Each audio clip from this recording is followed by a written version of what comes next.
Hello दोस्तों, आप सुन रहे हैं सुपर न्यूज़ भोजपुरी में। स्वागत है। यानी अंकुश राजा का एक और न्यू लोकगीत का वीडियो एचडी रिलीज हो गया है। अंकुश राजा ऑफिशियल यूट्यूब चैनल के माध्यम से आप लोग को 6 बजे आज ही रिलीज हुआ है। जाइए, खूब सारा इस सॉन्ग को प्यार दीजिए और इस सॉन्ग से खूब आनंद लीजिए। इस सॉन्ग का नाम है टिकुलिया ले ले अय्हा सासाराम से, यानी टिकुलिया ले ले अय्हा सासाराम से। अंकुश राजा गाए हैं और इनके साथ ड्यूट किए हैं नेहा राज जी।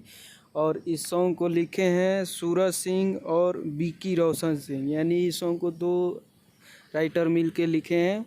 और इस सॉन्ग को म्यूजिक डायरेक्टर दिए हैं दीपक दिलदार जी, यानी कि बहुत ही ब्लॉकबस्टर ये म्यूजिक डायरेक्टर हैं। और वीडियो डायरेक्टर किए हैं आर्यन देव जी, यानी कि आज ही अंकुश राजा ऑफिशियल यूट्यूब चैनल के माध्यम से सुबह 6 बजे रिलीज हुआ है। आप लोग इस सॉन्ग को जाइए, खूब सारा प्यार आशीर्वाद दीजिए। सॉन्ग का नाम है टिकुलिया लइह सासाराम से, यानी बहुत यूनिक ही टाइटल रखा गया है। यानी अंकुश राजा का